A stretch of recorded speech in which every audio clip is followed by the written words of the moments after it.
เป็นรายการพุทธานุภาพดำเนินรายการโดยพระธรรมกิติเมธีผู้ช่วยเจ้าวาดวัดราชาธิวาสวรวิหาร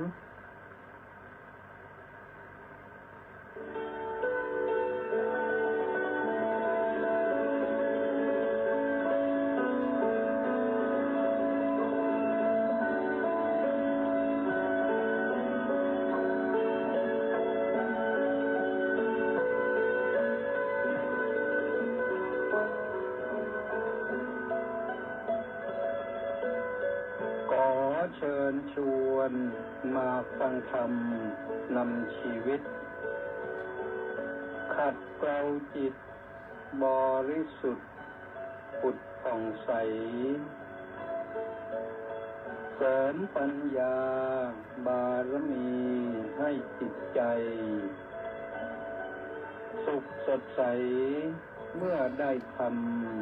นำชีวารายการพุทธานุภาพจัดสรรให้ธรรมบรรยายจากคัมภีร์มีคุณค่าไม่ต้องค้นไม่ต้องอ่านให้เมื่อยตาได้เวลาพร้อมเชิญเปิดรับฟังฟังธรรมจบแล้วสงบจิตสักครู่สำรวจดู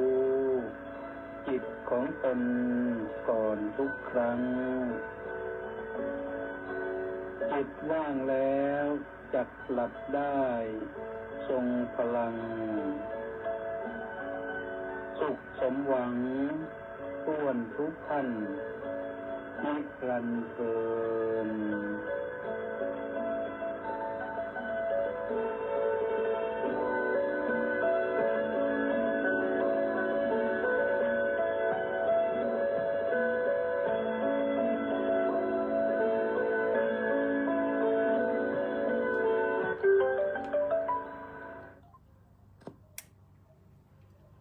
อะระหังสัมมาสัมพุทโธภะคะวาพุทธังภะคะวันตังอภิวาเดมิสวากขาโตภะคะวตาธัมโมธัมมังนัมมัสสามิสุปฏิปันโนภะคะวะโตสาวกสังโฆสังฆังนะมามิขอถวายความนอบน้อมแด่พระรัตนตรัยขอคารวะพระเถรานุเถระเจริญสุขเจริญพรท่านสาธุชนผู้ฟังทุกท่านวันศุกร์ที่7พฤศจิกายนพระพุทธศักราช2568แรม2ค่ำเดือน12ก็มาฟังรายการพุทธานุภาพกันวันนี้ก็หมุนไปเรื่อยๆนะเป็นห่วงกันก็คือเรื่องน้ำวันนี้ไม่ได้ออกไปดูน้ำในแม่น้ำเจ้าพระยาแต่ทราบว่าเมื่อเช้านี่ขึ้นสูงมากนาวัดสูงมากเท่าไรก็ไม่เป็นไรหรอกแต่ที่อื่นยังอยู่ได้นี่วัดราชาไม่เป็นไรแต่ญาติโกโหติกาพี่น้องทั้งหลายที่ต้องปะทะเผชิญกับกันเมกี้ที่กำลังถล่มเวียดนามอยู่ตอนนี้เดี๋ยวก็เข้ามาลาวเดี๋ยวก็เข้ามาไทยลงมาทางอีสานใต้ อุบลราชธานีศรีสะเกษบุรีรัมย์สุรินทร์ออกมาทางนี้แล้วก็ทะลุทะลวงเข้ามาในภาคเหนือตอนล่างภาคกลางตอนบนซึ่งรอบนี้ตามที่ฟังมาก็ไม่เว้นแม้แต่กรุงเทพจะต้องหนักอาจจะคืนนี้หรือพรุ่งนี้เช้าไม่รู้จะได้บิณฑบาตหรือเปล่าถ้าฝนหนักก็ไม่ไหวนะฝนเบาๆก็พอไปได้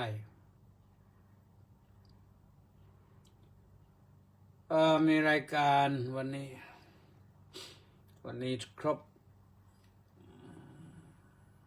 ปัณณรสมาวานแห่งการเสด็จสวรรคตของสมเด็จพระนางเจ้าสิริกิติ์พระบรมราชินีนาถพระบรมราชชนนีพันปีหลวงพระแม่เจ้าแห่งปวงชนชาวไทยแวบเดียวก็ไป15 วันแล้วนะวันนี้เปิดดูทีวีก็เห็นพระเดชพระคุณพระพรหมวชิระรังสีแสดงพระธรรมเทศนาเรื่องปิยกรณธรรมกถาก็มาเจอตอนนั้นคือในช่วงตอนกลางวันนี่ก็มีภาคเช้าก็วันนี้ปลูกไม้3 ต้นพาอุบาสกช้างไปอภิวุฒิรำพึงนิดไปช่วยขุดหลุมแล้วก็ปลูกต้นไม้มีไม้สักต้นหนึ่งแล้วก็ปลูกมะยงชิด2 ต้น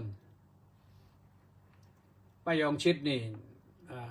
ไม่รู้ว่าโยมไหนใส่บาตรมาให้ฉันเสร็จแล้วก็เก็บเมล็ดไว้เพาะพันธุ์ก็ปรากฏว่าขึ้นดีก็สูงกว่าฟุตแล้วเห็นเวลาพอดีแล้ววันนี้เป็นวันที่ระลึกด้วย15 วันนับแต่เสด็จสวรรคตนับแต่เสด็จสู่สวรรคาลัยของสมเด็จพระพันปีหลวงก็เลยปลูกไว้เป็นอนุสรณ์พอภาคบ่ายนี่มีคณะญาติโยมผู้เป็นศิษย์พระอภิธรรมผู้เรียนพระอภิธรรมซึ่งอาจารย์ก็เป็นพระบ้างโยมบ้างนะก็ท่านพระครูสังฆรักษ์สมเกียรติวัดหทัยนเรศก็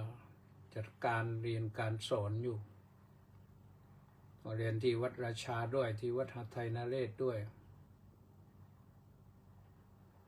ก็พาลูกศิษย์มาประมาณ20 คน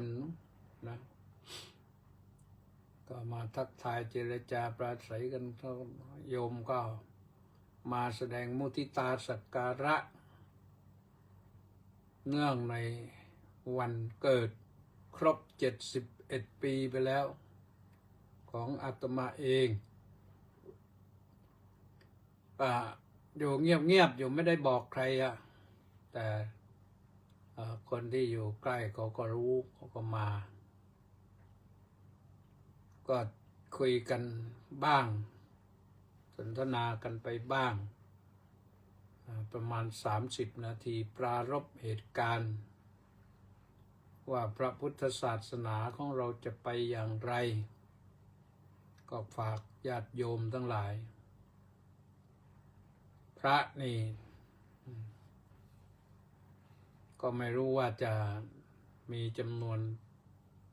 ลดลงไปสักขนาดไหนได้เท่าไหร่ อย่างวัดราชาธิวาสวิหารนี่ช่วงปีพศ 2525 ถึง 35 หรือถึง 40 ตรงนั้นนะวัดราชาธิวาสวิหารจะมีพระอยู่ประมาณ 80 รูป มีสามเณรสัก10 ก็เป็น 90 รูปจะอยู่ตรงนั้น มาถึงวันนี้มีพระภิกษุอยู่อุโบสถที่แล้วนี่รู้สึกจะ43ไม่ใช่37มีพระภิกษุเข้าฟังปาติโมกข์37แล้วก็มีสามเณรอีก5 รูปสามเณรก็เป็นสามเณรจากเนปาลก็มาอยู่สืบทอดพระศาสนาก็ศึกษาเราเรียนไปด้วยเลยก็ว่ากันไป37 กับ 5ก็42ใช่ไหมโยมก็ประมาณนั้นทีนี้ถ้าหากว่ามองไปในอนาคตอีก30 ปีข้างหน้าเราก็ไม่รู้ว่าสถานการณ์มันแรงขึ้นหรือว่าเบาลงมันอาจจะเป็น0ก็ได้นะถึงวันนั้นก็ไม่มีพระอยู่จำพรรษาก็ได้เป็นได้ทั้งนั้นนะอนาคตพอใช้เวลาก็ประมาณ30 นาทีคุยกันต่อจากนั้นก็ดร.ต้องคณะกรรมการวิจัยของมหาวิทยาลัยมหามกุฏราช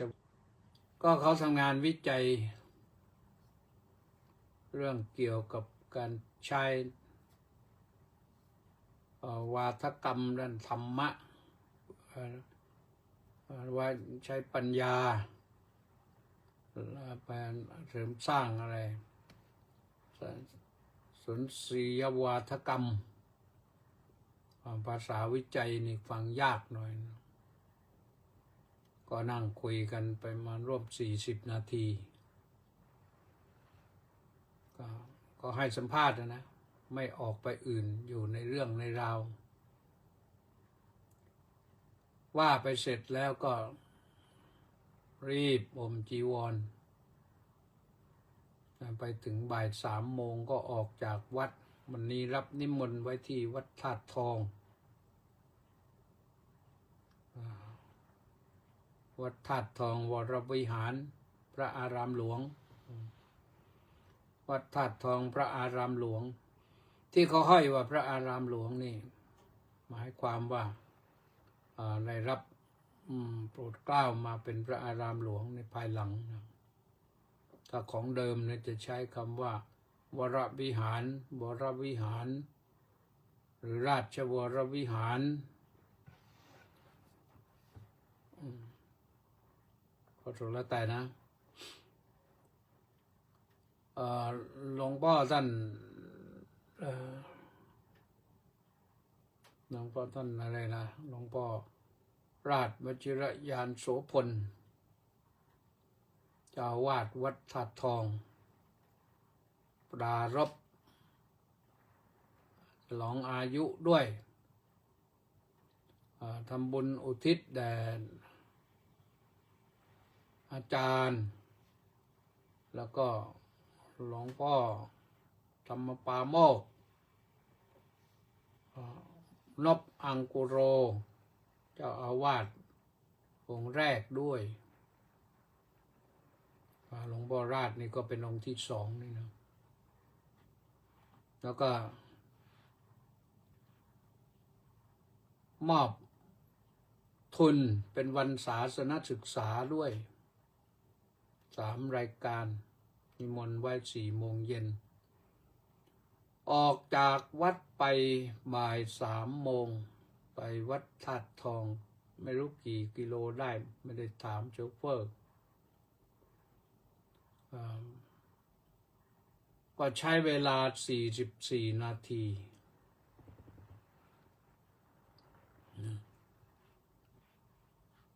44 นาทีไปถึงมากหน่อยนะ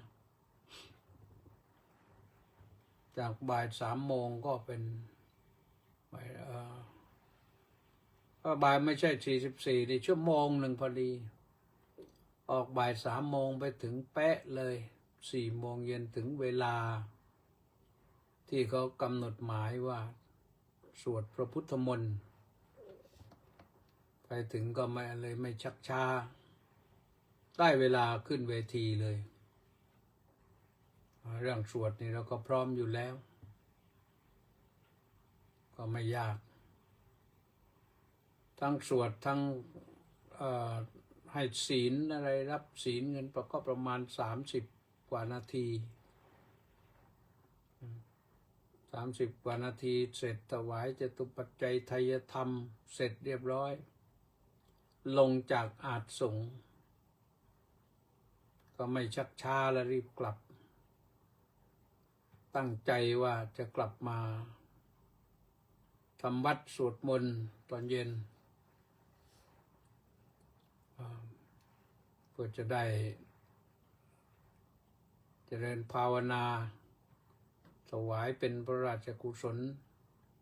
และสมเด็จพระนางเจ้าสิริกิติ์พระบรมราชินีนาถพระบรมราชชนนีพันปีหลวง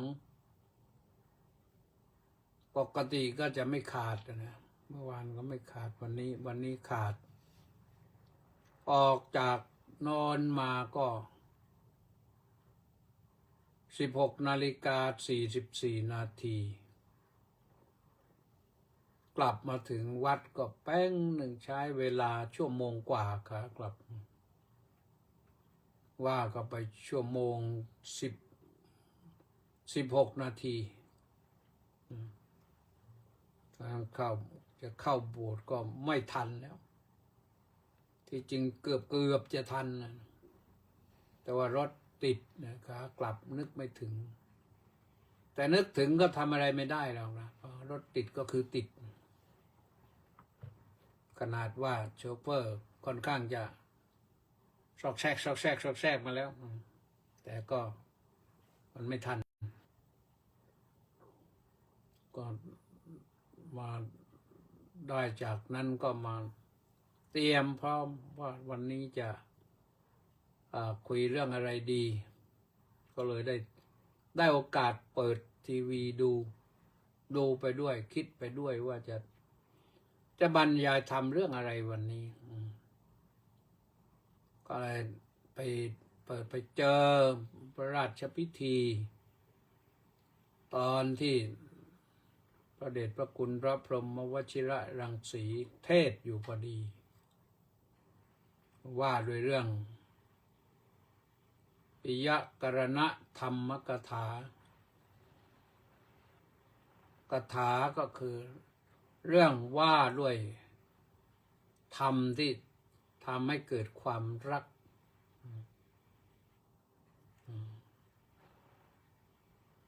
ธรรมที่ทำให้เกิดความรักนะคือถ้าเรามีธรรมอะไรอยู่ที่เป็นธรรมที่น่ารักนะคนอื่นก็รักเรานะคนอื่นมีธรรมเป็นที่รักเราก็รักเขานั่นแหละอันนี้ก็เป็นเรื่องธรรมดานะเอาล่ะท่านสาธุชนทั้งหลายมาเกือบครึ่งทางแล้ววันนี้ต้องขออนุโมทนากับคุณโยมนางสาวนงลักษณ์อิสโรร่วมกองบุญหนุนกองธรรมมา 1,000 บาทขออนุโมทนาสาธุนะคุณโยมป้าสุมาลีกอมณีร่วมกองบุญหนุนกองธรรมมา300 บาทอนุโมทนาสาธุนะแล้วคุณโยมป้าปราณีกุล่า ไม่ยอมแพ้เหมือนกัน ร่วมกองบุญหนุนกองธรรมมา300 บาท ก็เป็นอันว่า1,600วันนี้เข้ามาขออนุโมทนาสาธุกับทุกท่านนะ นี่ก็ยังไม่ถึงกลางเดือนนะเราก็ทยอยช่วยมาเรื่อยๆนะอนุโมทนาสาธุแล้วก็อนุโมทนาสาธุกับท่านผู้ช่วยศาสตราจารย์ดร.ธนวัฒน์ศรีสิริวัฒน์นะพร้อมด้วย FC อีก618 คนออนไลน์เข้ามาเตรียมพร้อมรับฟังเจอตั้งแต่ต้นรายการอนุโมทนาสาธุนะฟังต่อไปฟังกันได้ทุกคนฟังแล้วก็แชร์ด้วยนะแชร์มีมิตรรักแฟนคลับอยู่ตรงไหนก็แชร์ไปเขาได้ธรรมะนะเขาได้บุญเราก็ได้บุญนะนี่ขนาดธนสรคุ้มจอหอนี่เรียนบาลีเต็มที่อยู่ตอนนี้นะหัวฟัดหัวเวียงอยู่ก็มาฟังธรรมะประจำนะอนุโมทนาสาธุนะ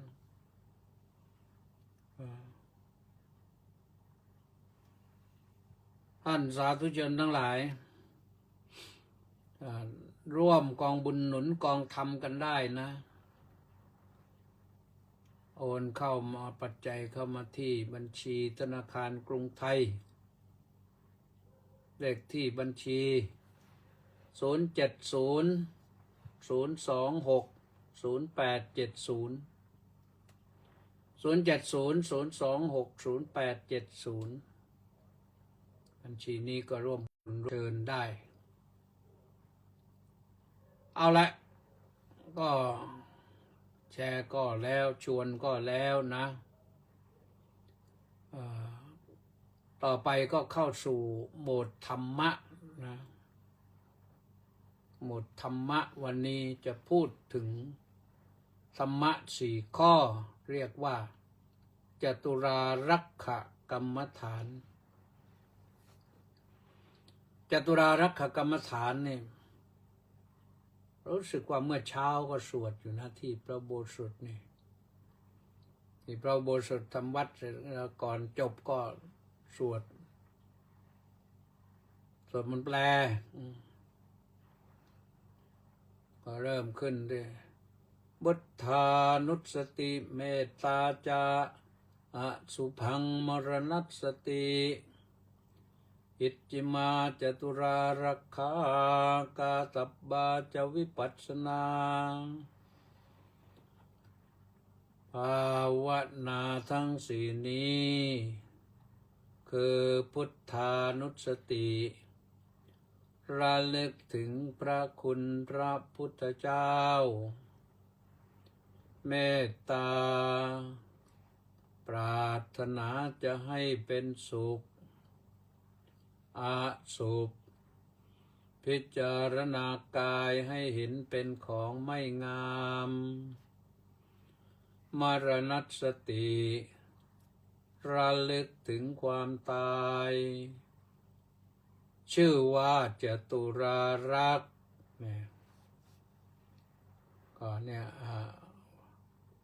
ก็จตุรารักษ์ก็จตุรารักษ์อย่างนี้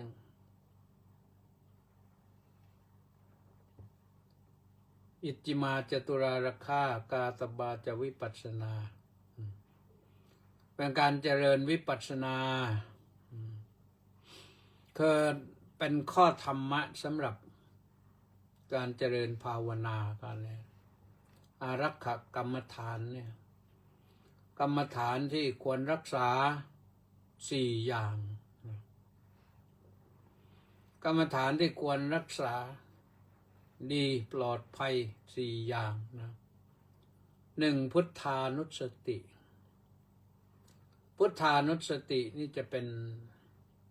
สมถะภาวนาเป็นหลักนะสมถะคืออุบายทำใจให้สงบเราภาวนาหายใจเข้าพุทธหายใจออกโทไปด้วยก็ได้แต่ข้อสำคัญว่าต้องทำใจให้สงบเราจะสวดอิติปิโสก็ได้สวดไปเรื่อยจบแล้วก็ขึ้นใหม่สวดก็ขึ้นใหม่จบก็ขึ้นใหม่เป็นการน้อมรำลึกนึกถึงพระพุทธเจ้าเรียกว่าพุทธานุสติคำว่าพุทธานุสตินั่นแปลว่าน้อมรำลึกนึกถึงพระพุทธเจ้าเพราะฉะนั้นเราจะน้อมรำลึกนึกถึงบทไหนก็ได้จะเริ่มอิติปิโสภควาอรหังสัมมาสัมพุทโธก็ได้อรหังบางสำนักตั้งก็ใช้สัมมาอรหังสัมมาอรหังภาวนาไปอย่างนั้นก็ได้นะอรหังพระพุทธเจ้าผู้หมดจากกิเลสเรื่องเศร้าหมองทั้งหลายสัมมาสัมพุทโธก็หมายถึงผู้ตรัสรู้ได้โดยชอบด้วยพระองค์เองวิชชาจรณะสัมปันโนผู้เพียบพร้อมสมบูรณ์ด้วยวิชาคือความรู้แจ้งและจรณะคือความประพฤติอันดีงามสุขโตผู้เสด็จไปดีไปสอนดีโลกวิทูผู้รู้โลกทั้งปวงโลกสังขารโลกสัตวโลกโอกาสโลกคืออย่างไรอนุตตรปุริสดัมมัสสารถิเป็นครูผู้ยอดเยี่ยมที่สามารถฝึกคนที่คนควรฝึกได้นะไอ้คนฝึกไม่ได้ก็ฝึกไม่ได้แล้วมันอยู่ที่ผู้ที่จะรับการฝึกผู้รับการฝึกเนี่ยบางทีบางคนก็ไม่พร้อมที่จะรับก็ไม่ได้เราจะเห็นว่าในยุคพุทธกาลที่เมืองพาราณสีเมืองราชคฤห์เป็นดงเป็นแหล่งเจ้าลัทธิหลายลัทธินี่ไม่ยอมเขาก็ไม่ยอมกันพระพุทธเจ้าก็ไม่ไปแสดงธรรมให้เพราะแสดงธรรมมันก็ยากคนเหล่านี้ยากทิฏฐิมันแข็งจะแล้วนะถอนไม่ได้สัทธาเดวมนุษย์สานังผู้เป็นครูของเทวดาและมนุษย์ทั้งหลายพระพุทธเจ้าสอนถึงเทวดาสอนถึงพรหมพรหมก็เป็นเทวดาชั้นหนึ่งประเภทหนึ่งเทวดาประเภทพรหมพระเทวดาประเภทที่ใกล้เรากว่าก็คือเรากามาวจรก็ยังอยู่ด้วยกามต้องมีความรักความชอบใจมีความสวยความงามเพราะฉะนั้นท่านจะพรรณนาว่าดาวดึงส์เนี่ยนะดาวดึงส์เนี่ยหรือตั้งแต่ตาจาตุมาราชไปถึงดาวดึงส์ยามะดุสิตนิมมานรดีปรินิมมิตวสวัสดีเนี่ยมีแต่ความสวยความงามมีแต่ของเป็นสิ่งเป็นทิพย์นึกอะไรก็ได้นั่นแต่พระพุทธเจ้าสอนนะพุทโธตื่นหายใจเข้าพุทธหายใจออกโธก็ได้ภควาเป็นผู้มีโชคผู้ทรงพระกรุณานี่นึกถึงพระพุทธเจ้านึกถึงอย่างนี้เป็นอนุสติเป็นพุทธานุสติ ใช้เวลาสัก10 นาที15 นาที20 นาทีเหนื่อยเราก็พักนะได้บุญได้กุศลแรงนะโยมข้อที่2คือเมตตาให้เป็นเมตตาภาวนาใช้คำอะไรดีขอสัตว์ทั้งหลายจงเป็นสุขเป็นสุขเถิดขอสัตว์ทั้งหลายจงเป็นสุขเป็นสุขเถิดหรือท่องบทเมตตาก็ได้เมตตาสหคเตนะเจตสาเอกังดิสังปริตวาวิหรติตถาดุติยังตถาตติยังตถาจตุทังอิติอุทธมโทติริยังสัพพัทธิสัพพัตตตายะสัพบาวันตังโลกังนั่นเป็นบาลีแต่เราไม่ต้องเอาบาลีหรอกก็จำยากตอนนั่งภาวนามีเมตตาเป็นอารมณ์น้อมนึกไปว่าขอให้เราอยู่เป็นสุขเป็นสุขเถิดขอให้ญาติทั้งหลายของเราอยู่เป็นสุขเป็นสุขเถิดขอให้สัตว์โลกอยู่เป็นสุขเป็นสุขเถิดจะแผ่พระเมตตาไปให้ชาวเขมรชาวไหนก็ได้ไม่มีลิมิตไม่มีข้อกำหนดเราแผ่เมตตาให้เยอะๆเขาอาจจะกลับจิตกลับใจมาอยู่เป็นมิตรกันดีต่อไปก็ได้นะแผ่เมตตานี่ก็ทั้งพุทธานุสติทั้งเมตตาเนี่ยนะถ้าเราภาวนาเป็นประจำจนกระทั่งว่าจิตหนักแน่นมั่นคงสงบนิ่งนะเราก็เกิดปัญญาได้เกิดปัญญาแล้วก็ไปถึงสามารถให้บรรลุธรรมขั้นสูงสุดด้วยเจโตวิมุตติได้เมตตาเจโตวิมุตติงนะเกิดเจโตวิมุตติแต่ถ้าจะให้เป็นถึง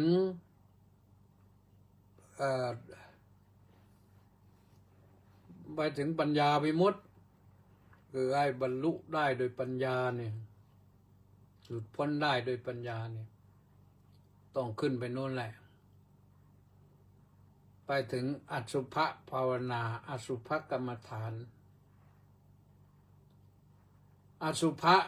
แปลว่าไม่งามแต่ในมหาสติปัฏฐานนั้นอธิบายความไม่งามนี้ไปเยอะเลย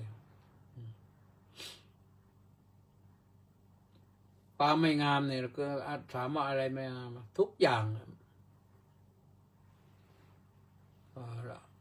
ทุกอย่างมันไม่มีอะไรงามถามว่าทุกอย่างมันน่าเกลียดไหมก็ไม่ใช่อะไรน่าเกลียดทุกอย่างมันก็เป็นตามที่มันเป็นเหมือนใบไม้สีเขียวอย่างนี้มันก็เขียวตามที่มันเป็นแล้วก็ใบไม้ที่แก่จัดแล้วถึงสุกมันก็หล่นก็ธรรมดาใบไม้หล่นได้ชีวิตคนสุกงอมก็หล่นได้เหมือนกันแต่ว่าเรามีโรคภัยไข้เจ็บเยอะมีสัพพติพยังสัพพติพโยกายโยสัพพติพโยยังกายโยกายนี้มีภัยรอบด้านนี่วันนี้ได้ยินข่าวแต่ดีว่าเด็กไม่เสียชีวิตอีกนะ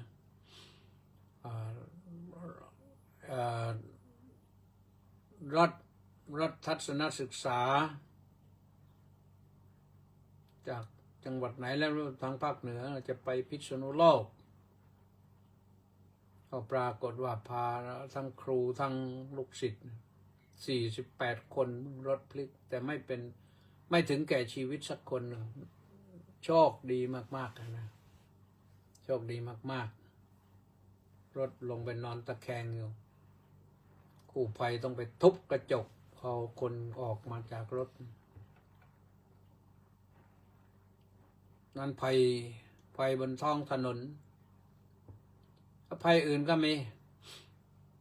นี่ภัยคันแมกกี้นี่ก็มีนี่พายุนะพายุสตอมมาเป็นอุทกภัยอุทกภัยนะอุทกภัยก็อะไรรู้สึกฟิลิปปินส์นี่ตายเกือบ200แล้วเวียดนามก็ตายไป2-3 คนแล้วเพราะภัยลมอันนี้เป็นวาตภัยแล้วก็พาเอาอุทกภัยมาด้วยอันนี้พอถ้าเข้าถึงไทยแล้วไม่ใช่เฉพาะภาคเหนือตอนล่างภาคกลางตอนบนเนี่ยนะอีสานใต้โน่นนะแถวอุบลราชธานีสุรินทร์ศรีสะเกษบุรีรัมย์แถวโน้นเมื่อเจอเข้าอุบลแล้วอำนาจเจริญจะรอดเหรอและจังหวัดใกล้ๆแถวนั้นมหาสารคามอะไรต่างๆก็ต้องเจอแหละแต่ว่าจะหนักเบามหาสารคามขอนแก่นนี่ก็อยู่โซนใกล้ๆกันก็น่าเป็นห่วงนี่แหละมาถึงโคราชมาถึงนี่โคราชอาจจะเจอบางอำเภอแต่ทราบข่าวนั้นพายุนี้จะไปทางโน่นออกไปสระแก้วไปประจินไปจะเชิงเซาลงไประยองจันทบุรีตราดออกไปโน่นชนไม่รู้ถึงหรือเปล่าแต่ต่อจากนั้นแล้วน้องเขาจะเข้ามาถึงกรุงเทพด้วยนะถึงกรุงเทพด้วยแล้วก็ยังไปนนทบุรีไม่เหลือหรอกนนทบุรีปทุมธานีแต่นี่ก็คงเจอกันเป็นแถวเป็นแถบไปฟังว่าจะไปถึงกาญจนบุรีแล้วก็จะลงไปใต้ลงไปทางเพชรบุรีไปประจวบคีรีขันธ์นั่นแหละลงใต้ยาวไปเลยไม่รู้ไปถึงไหนเตรียมพร้อมกันแล้วกันนะทุกจังหวัดแหละจังหวัดไม่ต้องพร้อมอะไรแหละแต่คนที่อยู่ในจังหวัดนั้นต้องพร้อมอยู่กลับมาเจริญอสุภภาวนาอสุภะนี่แปลว่าไม่งามเจริญอสุภะไม่งามนึกตั้งแต่เกิดจนตายนะนึกตั้งแต่เกิดจนตายแล้วก็ยังต้องนึกต่อไปอีกว่าตายแล้วถ้าหากว่าศพไปถูกทอดทิ้งอยู่ไม่ได้ใช้กรรมวิธีกำจัดซากศพแบบทันสมัยปัจจุบันไปทิ้งอยู่ที่ไหนเนี่ยโอ้ยอสุภะมันเกิดขึ้นเนื้อเน่าเฟะนะเละเทะมีหนอนชอนชัยแล้วก็กลิ่นก็ส่งเข้าใกล้ไม่ได้นะอาตมาภาพเองนี่ชื่นชมมากนะชื่นชมคนที่เขาเก็บศพที่ถูกทอดทิ้งนะกลิ่นแรงมากกลิ่นคนนะเคยได้กลิ่นคนที่ตายไปหลายวันแล้วเนี่ยก่อนที่เขาจะเผาศพสมัยก่อนอยู่ภูธรนี่ก็เมนอะไรก็ไม่เหมือนกรุงเทพนะเขาใช้อะไรเชิงตะกอนเผาขึ้น2 ข้างทำเป็นบันไดขึ้นไปประมาณสักเมตรกว่าบันไดก็ประมาณ3 ขั้นห่างกันก็พอตั้งหีบศพได้พอเสร็จแล้วพอ มีศพก็เขาใส่ไม้เต็มกำลังแล้วก็เอาศพไปวางข้างบนแล้วก็ติดไฟเผาติดไฟเผานี่ถ้าเขาเอ่ออะไรก็เรียกว่าผูกตราสังไม่ดีอะไรต่างเคยมีนะศพลุกขึ้นนั่งเลยบางทีก็ถ้าเขาให้คว่ำอยู่ก็กูขึ้นแต่เขาให้นอนหงายมันก็ลุกขึ้นนั่งเลย เพราะว่าเส้นเอ็นเส้นอะไรมันถูกไฟก็มันหดสั้นเข้าไม่ใช่ว่าศพนี้โอ้แรงอย่างนั้นอย่างนี้ไม่ใช่แรงไฟขณะที่เผาก็มันไม่ได้สมัยก่อนเขาไม่ได้เก็บฟันไฟอะไรเราไม่ได้เก็บกลิ่นอะไรลมพัดไปทางบ้านไหนก็บ้านนั้นก็โอ้ยน่าสงสารนะสมัยก่อนนะเป็นอย่างนั้นสมัยหลังก็มีเมนกันไปทั่วแล้วก็คือสรุปแล้วก็คือไม่สวยไม่งามมันแหละมันปกติพอไปถึงวันนั้นแล้วเหมือนกันหมดตอนหนุ่มตอนสาวอาจจะดูสวยดูงามดูหล่อพออายุมากขึ้นก็แปรปรวนเปลี่ยนแปลงไปเรื่อยพอหนังย่นหนังผมงอกหนังเหี่ยวตาฝ้าฟางหูตึงฟันหลุดมันก็เป็นเรื่องธรรมดานะความสวยก็ลดลงยิ่งถ้าพออายุมากขึ้นสุดๆแล้วก็ไม่มีอะไรจะบอกว่าสวยแล้วแต่พอสิ้นชีวิตแล้วก็จบเลย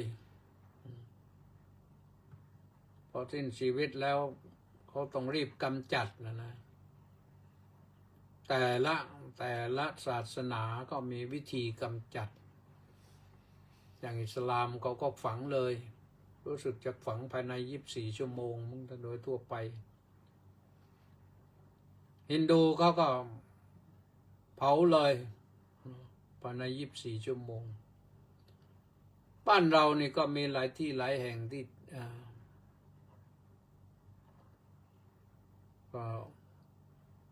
ก็นี่ท่านสว.กำพลภูมณีบอกว่ากราบนมัสการครับผมช่วงนี้ผ่าหัวเข่าเลยได้มีโอกาสกราบนมัสการเกือบทุกวันครับ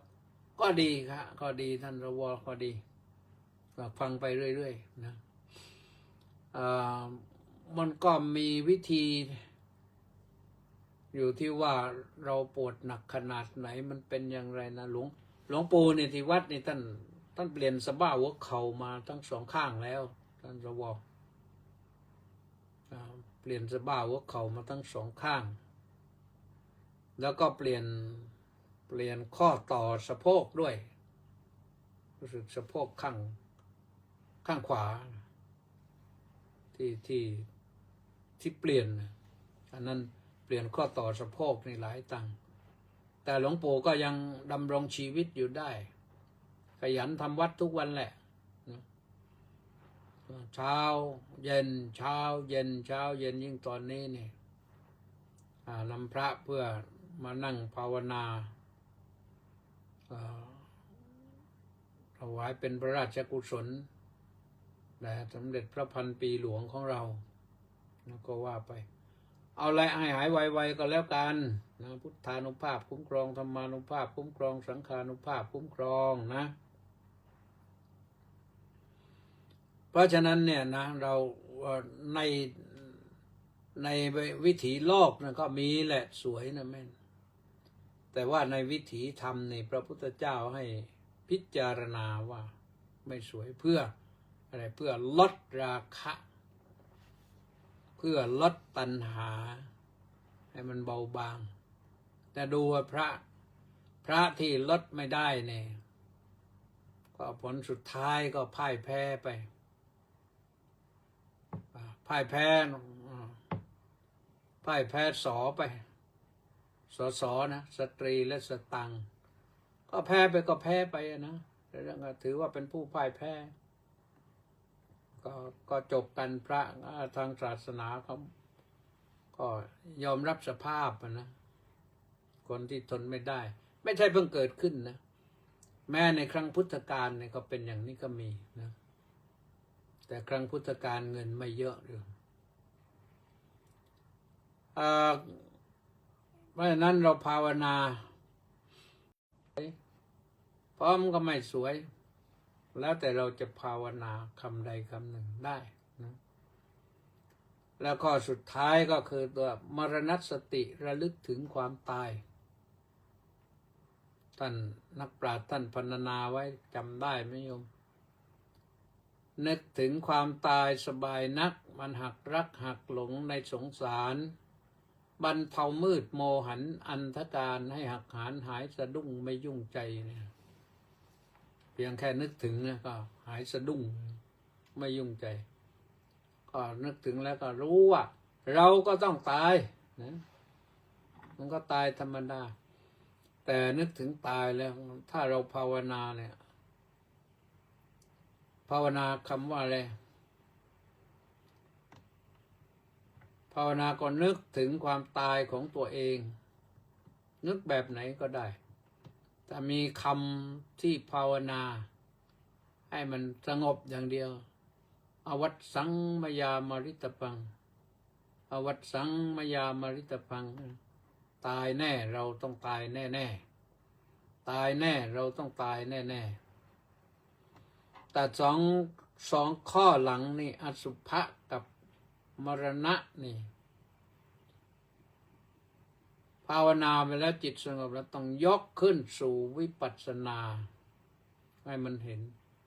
คือให้ในตาเนี่ยแม้เราหลับตาก็เห็นภาพความไม่สวยไม่งามแม้หลับตาเราก็เห็นว่าเราก็ต้องตายลักษณะอย่างนี้ถ้าไม่ถอนความรักสอนความอาลัยสอนความหวงห่วงในทรัพย์ในชีวิตในบุคคลอื่นที่เป็นญาติเห็นเป็นเรื่องธรรมดาความเกิดก็เป็นเรื่องธรรมดาความตายก็เป็นเรื่องธรรมดาเพราะเราเกิดมาแล้วทุกคนต้องตายเหมือนกันแต่ว่าจะตายเพราะอะไรตายเพราะเหตุอะไรนั้นอันนั้นก็ขึ้นอยู่กับเหตุปัจจัยนะเพราะฉะนั้นท่านสาธุชนทั้งหลายความจริงต้องพูดข้อละวันแต่นี่มารวบเพื่อให้ญาติโยมได้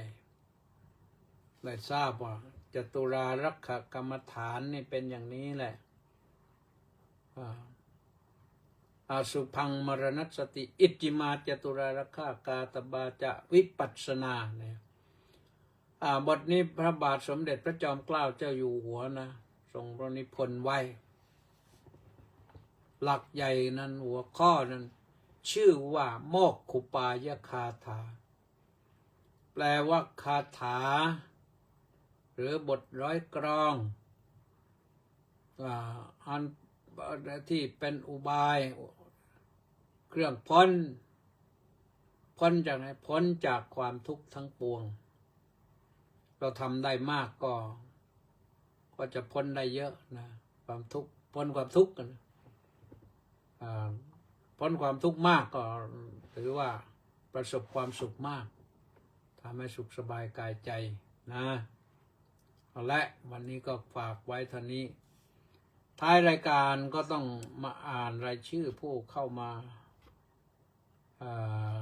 ติดตามชมทางเฟซนะ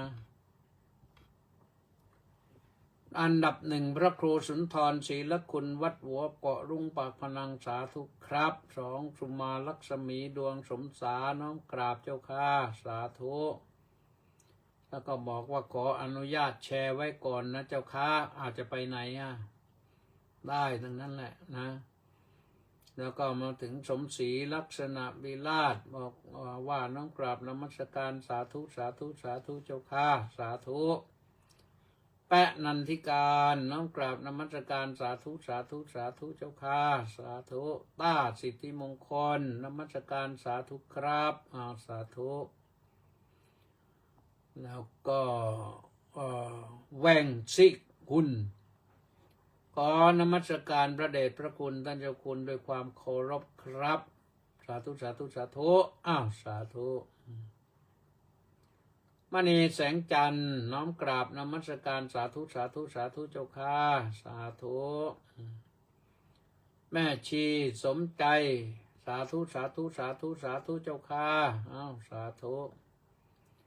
มัคโคนาโมเมมากราบนมัสการสาธุเจ้าค่ะสาธุสุพรรณีวันดีอ้าวดีเจรายการธรรมะเสียงธรรมจากชาวพุทธสาธุนะเฉลิมบรรณัสโนไทยน้อมกราบนะถวายความเคารพพระเดชพระคุณน้อมกราบถวายความเคารพอย่างสูงครับสาธุเกษราพรหมาศขอกราบด้วยความเคารพเจ้าข้าท่านสาธุ